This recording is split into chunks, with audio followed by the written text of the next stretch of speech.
What you're trying to weigh is essentially opportunity cost, right? If you did not go for this MBA and you continued on towards your career path, what would happen? Yeah. And the answer for me at the time was that I would continue this job maybe like 4 or 5 years before the next big jump came my way. Okay, so I want to switch gears a little bit and talk about your career journey to date. As I mentioned at the beginning of the chat, you have a computer science degree from undergrad from the University of Hong Kong.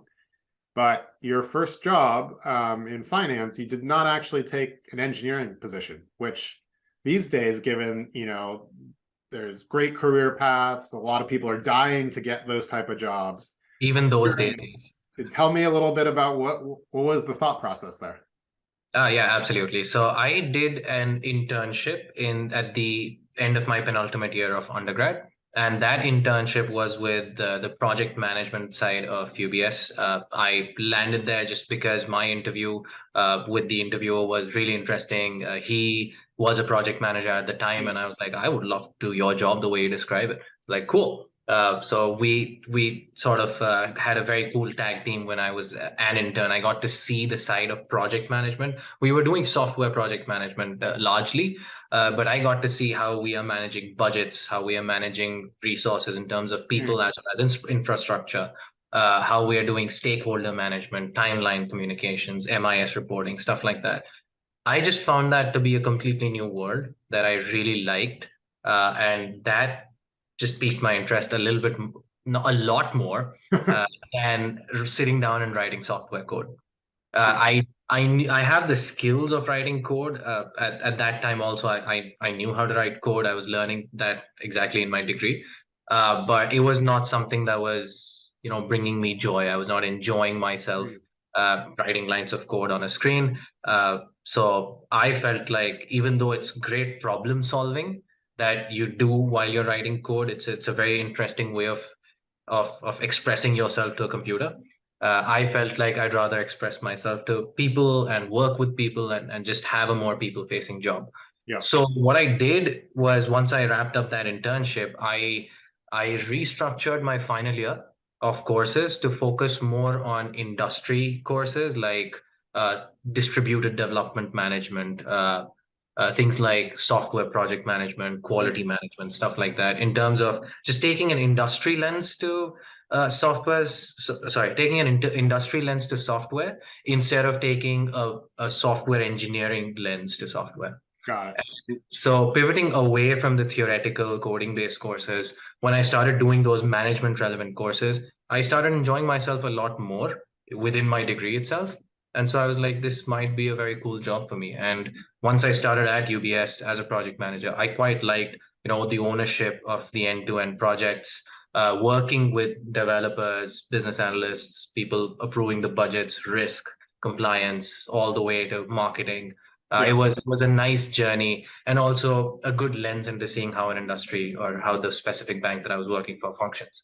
So that's how I ended up going for a slightly less lucrative role from like the industry, like the Yeah. software engineering standards. But it was something that was a lot more fulfilling to me. Did it give you pause? Like sometimes I think a lot of folks, they may realize, oh, this might be more interesting to me, but it's hard to rip themselves away from something that could be very lucrative, especially if they're like well set up to pursue that. Was that, how did you think about that? I was actually in a very, very good spot for that. My university, the University of Hong Kong, has a suite of courses. And so if you feel like you want to go into the theoretical side, you can do that. If you feel like you want to try out management stuff, you can go for it. And so the our final year in computer science is actually geared very well towards like people trying to choose their own paths. I was not the only one who felt like engineering was not their thing. People wanted to do a whole host of different things. So I think a lot of the credit has to go towards the university just for enabling us to be able to do these management relevant courses. So Interesting. So there's yeah. like also like comfort in number, like other people had the same, like, oh, maybe I don't want to just like be coding all day. I want to do something else with this knowledge. Like I'll still use it, but I'll leverage it in a different way. And they Yes. sounds like they really supported that. Yeah. The university, the curriculum was quite supportive of such changes, and That's so awesome. we were able to do what we wanted to do a little bit more. You are right to point out that it is hard. It is hard to actually make that decision. Like, hey, I've trained for 2 3 years exactly on this piece, and now I'm changing away slightly. Yeah, But if the question is, if I was to spend another year and then make a career out of exactly that engineering job, I don't think I would have found as much fulfillment as I found in something that was objectively harder to pivot to. But still, we had a lot of good support and we were able to make it. That's why I'm here talking to you. that's awesome. And so if we fast forward a little bit, I think you ended up joining UBS after you graduated. I think you ended up spending 5 years there, if I recall. And at that point decided that you were interested in getting an MBA. Can you tell me a little bit about why at that point, what motivated you? Why did it make sense? And you know, because it's expensive, you take yourself out of the workforce. Like, sounded like things were going well at UBS. What made you want to pull the trigger on that? Yeah, absolutely. Also a very, very relevant question for this journey. But I want to point out that the decision was not made at the 5 year mark. The 5 year mark was just me leaving. The decision was in play like at the 2 3 year mark, Okay. because the MBA is also like a journey to actually understand what are the schools that you want and then craft your story towards writing the essays to the MBA, Yeah. etc., etc. So you really have to think ahead. So at the 3-ish year mark is the point when I decided that the MBA is the right move for me. Why was that? It was because I was learning a lot at UBS, and in my project management role, it was pretty good. I had a breadth of experiences. All Yeah. of those experiences were focused towards the wealth management industry because that was the portfolio that I was handling. Okay. Now, I wanted to broaden my portfolio. I liked the job. I wanted to continue doing a management and people facing role, but I did not want to restrict myself to that one industry per se. So I wanted more breadth of work. And what that would have needed, and what I concluded that needed, was a next level of education and I would also say industry, because if you are in the financial industry, Yeah. it's one massive silo, but it's a massive industry. I wanted cross industry experience, and so to do that, you got to pull yourself out of the system, uh, go for at least a journey of education, or just walk right into consulting, which is much harder to do, Yeah. especially in Asia where like language might be a concern. So I pulled myself out of the system, figured out that going through the MBA, I've got like-minded people in the MBA programs. The folks are also trying to widen their or broaden their horizons, widen their perspectives, Yeah. trying to get a sense of how business really works instead of going through like the way you describe the forest from the trees, right? So it is easy to get lost in the trees when you're in that industry, and when you step out, you can see Yeah. the forest. Did you And have, so, yeah, go ahead. I'm curious, you know, when I was trying to figure out if I wanted to go get an MBA, you know, it wasn't something that was sort of like preordained for me. Like, I just graduated undergrad, went into the workforce, was working, and I didn't really even know exactly what you did in an MBA and whatnot. And I ended up sort of at my job at the time, like realizing like, hey, I want to do more of this. I want to do more of that. And my manager at the time started saying, well, if that's like interesting and this is interesting, you should maybe think about like business school, and here's why. And so he sort of helped me put it together. And I'm curious, how did it happen for you? Did you just know that business school is the way to potentially do some of these industry hops or get wider breadth, or how did you put those pieces together? A few different factors played a role. So, firstly, family. I have some Hmm. family folks who have gone through the MBA, and so my dad's gone through the MBA, and he understands that line of work. So he's been in the corporate for like 30 plus years. So Yeah. he understands what the value of like an incoming MBA is. So he was one of the big pushers towards like you should go for this if this is what you want to do. And also like my managers, when I brought up the idea, it was not them giving it to me. It was when I brought up the idea of I would like to do an MBA because I would like to broaden my perspectives and learn a little bit more about like true business. Yeah. They were like, Yeah, we're surprised you didn't think of this earlier. Like you have all the ways of thinking. You think in this way, you want to grow in this area. It makes sense. Go Yeah. ahead, do it. And they were like, yeah, we'll write you whatever recommendations you need. Uh, One of my managers is actually quite particular about the kind of recommendations he writes. And Mm. so he was like, yeah, he asked me for, I think we spent 30 minutes of me trying to convince him that yes, this is the right move. And it was not him not convinced, it was him just testing out whether I have thought this through. Yeah. And so I did those iterations with my managers at that time as well. But family was also a pretty big part. So my dad, I have some cousins who've gone through this. My friends as well, they have family who've done this. Yeah. So a lot of guidance from a lot of different places actually just validated the fact that, yeah, this makes sense. Got it. Cool. And then how did you end up deciding on Booth, where you ended up getting your MBA? What was that decision-making process like? Yeah, so that decision-making process was firstly filtering out what are the schools that you will actually apply to, because when you're applying, it is a huge amount of investment of your time. So you need to be very clear about what are the kind of schools that you want to go for. For me, it was I wanted to go to city schools, like Okay. schools which are within the city, Yep. so Columbia, NYU, Booth, stuff. Mostly not like schools that are outside the city Yeah. because Tuck, where I I went, which is in like the middle of a forest. yeah, and it's a great community out there. Yeah. I honestly, having grown up in places like Hong Kong, Singapore, just New Delhi, it's a very I've been very like city Yeah. friendly. Makes sense. So that was one big reason for choosing Booth. Yeah. The other pieces were like just talking to current students and alums and just having those conversations. I felt like the culture at Booth was extremely collaborative, where people are genuinely going out of their way to help me succeed in whatever it was I was doing. And two instances of that were firstly when I was writing my essays. Anyone who was a current student that I would reach out to for any sort of advice or reviewing my essays or something about what does the community offer for, let's say, people wanting to go into consulting, they would be very happy to hop on a call immediately and talk to me for like 30 to 60 minutes and I was halfway across the world, so time zones were not the easiest things to manage, but people were extremely giving of their time. Yeah. So that was one instance. And the second instance was also when I was preparing for the interview for Booth.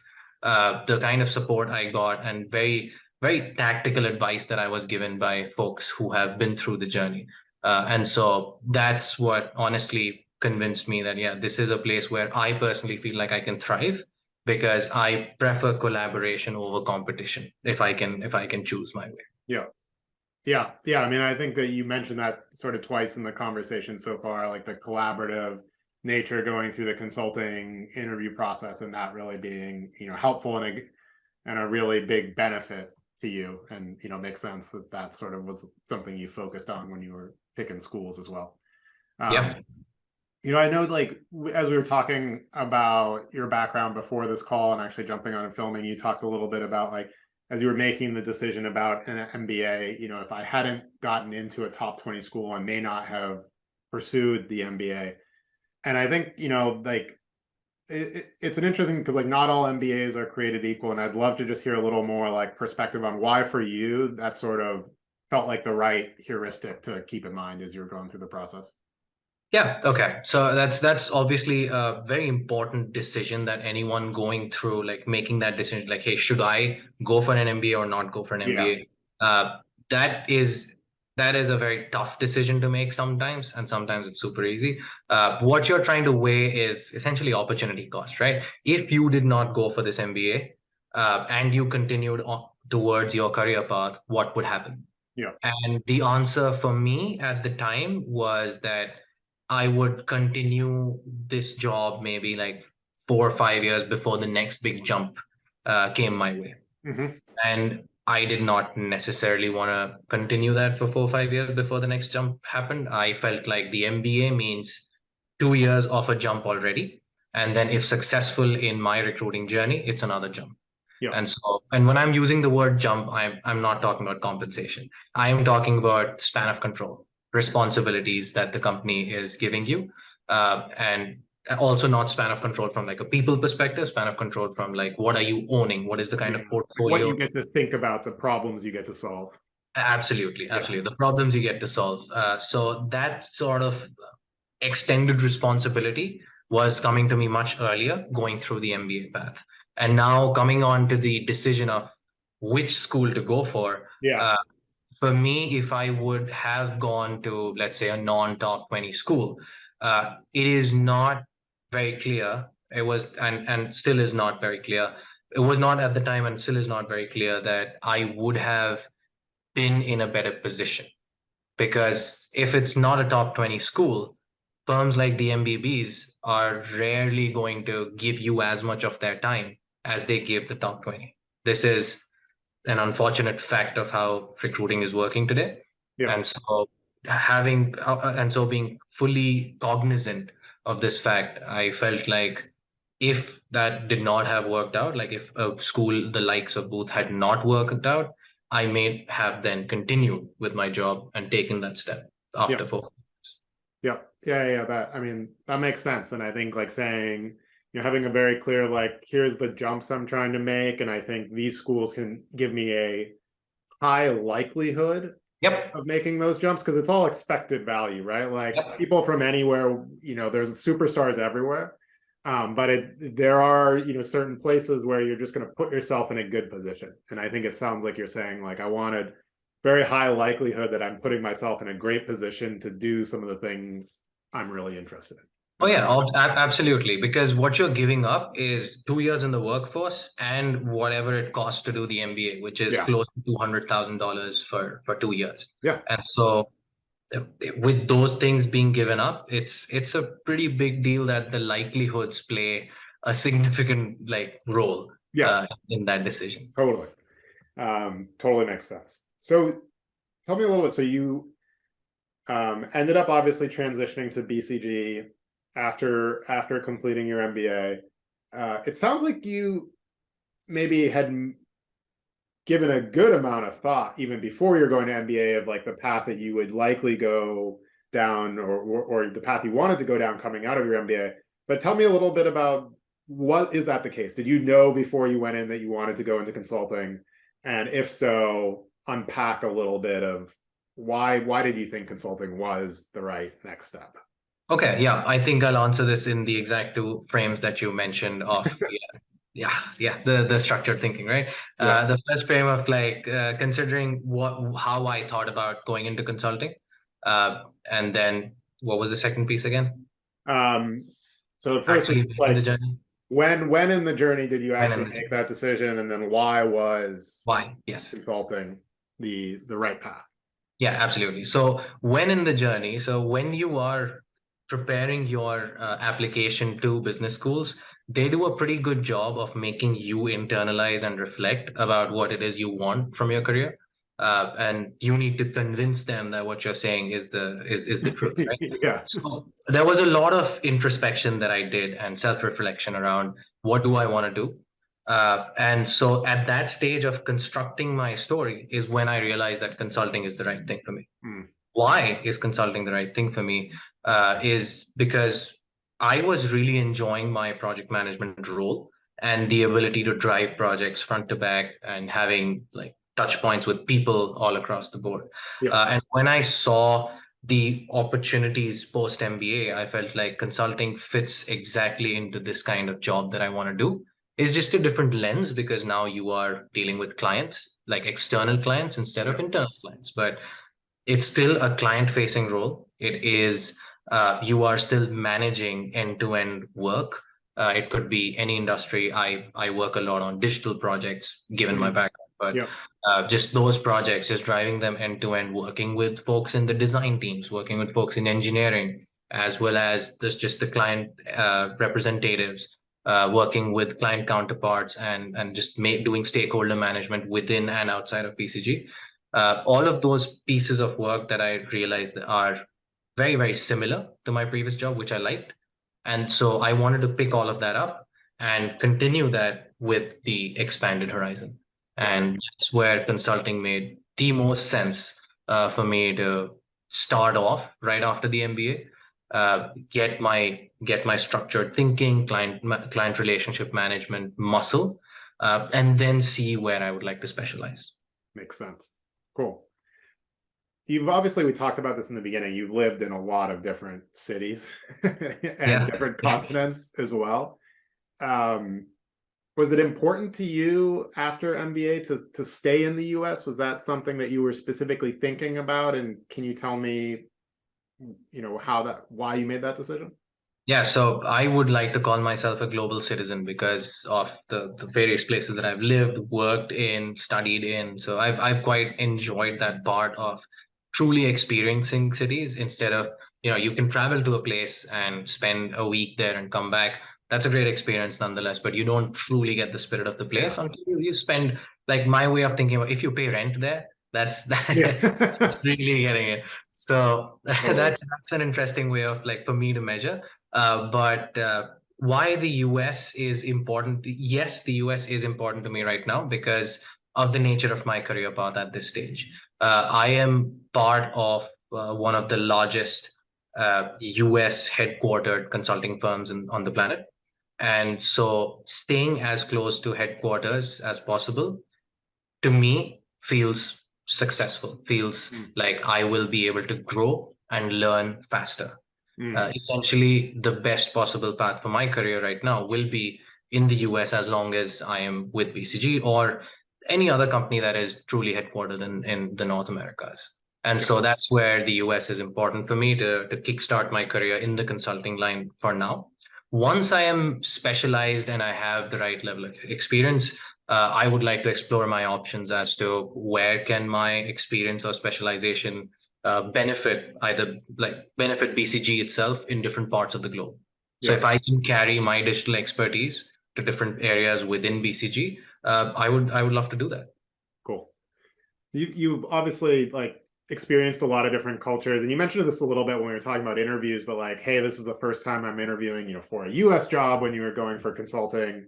What are some of the big differences that you've noticed working now in a US company based in a US office versus, what you experienced at UBS, for example? Like, just some of the Swiss key company things. in a Hong Kong office, yeah. Yeah. Yeah. I would say the speed, for one, is very different. If you are close to the strategic decision makers, the speed of your day-to-day work and the speed of the organization change is far higher Mhm. than if you are out there. There can be many reasons for that. It could also just honestly come down to organization culture. Yeah. But I truly believe that proximity to the decision makers will obviously accelerate the way you move. And so for sure, the speed of how we work Yeah. uh, is much faster when you're here versus in a place like Hong Kong, where the speed of life is not slow, but the speed of organization change is not as fast because it's coming from Switzerland. Yeah. The change is essentially coming from Switzerland, and it's being propagated into Hong Kong in its own time, and that's not unexpected. Yeah. So that's one thing that I definitely noticed that's different. The other pieces, I mean, that comes down to just culture of the place, and so folks in Hong Kong just have a more Hong Kong is also an extremely diverse place. Yeah. Uh, there's people from all walks of life, but mostly we're thinking Europe and Asia. Not as much American culture out there. So it's slightly more formal. People are mostly in suits. Mm. So things like that Yeah. are pretty interesting to notice. Whereas here, it's a much more like the way of dressing is relatively casual Yeah. compared to like full suits. And then also the flexibility of working. It was different in Hong Kong. It was more geared towards most people are in the office at all times. uh, you have, let's say, a fixed place that you're going to be sitting and working from every day. Whereas once I'm here, there's a lot more flexibility in work. So people are happily working remotely, just Yeah. as productive. Now, a part of that can be given to the pandemic, COVID. but Yeah.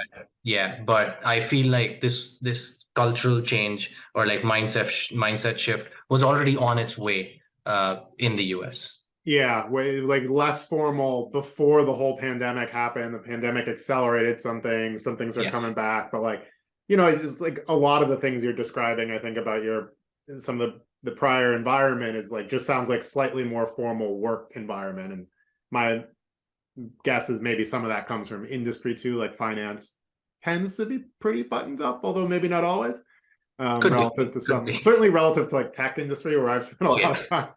Um, but that makes sense.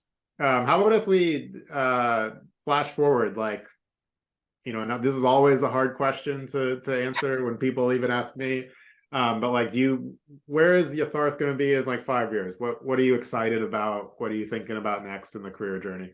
Not immediately, but you know, when you think Yeah. about the trajectory. Midterm, right? Yeah, Some sort of midterm goals.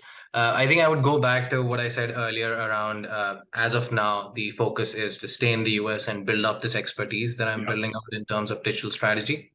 5 years down the line, I expect myself to have built up a significant portion of that expertise. I would like to probably be exploring other places that I can honestly move to within the firm. I should be on a decent track, because if I'm not, then will I'm not sure where I'll end up, but hopefully in the next 5 years I'm on a decent track with the expertise that I want, and trying to figure out what is my next location. Now got that it. could be within the US, that could be outside the US. That's okay. I would go where like business demand is highest. Got it. That sounds good. So it sounds that's cool. It sounds like you really sort of like honed in on like this digital strategy vein is something that you're interested in, and you know, really building up expertise and building a career there. And like in the future, you're in the US now, you've been all over in the past, and maybe you'll do that here in the future, or maybe somewhere else. Yes, yes, but yeah, at that time I would have given it some thought at least. Awesome. Cool. Well, thank you so much for joining today and sharing your thoughts on interview prep and just a little bit about your own career journey as well. I think it's for folks that are where you were 5, 10 years ago, being able to listen to conversations like this is super helpful. So thank you for taking the time, and I really enjoyed chatting with you today. Yeah, absolutely. Absolutely. Happy to help. Happy to help wherever I can in terms of like folks trying to understand where they should be going. And yeah, thanks for entrusting me with having that knowledge to give away.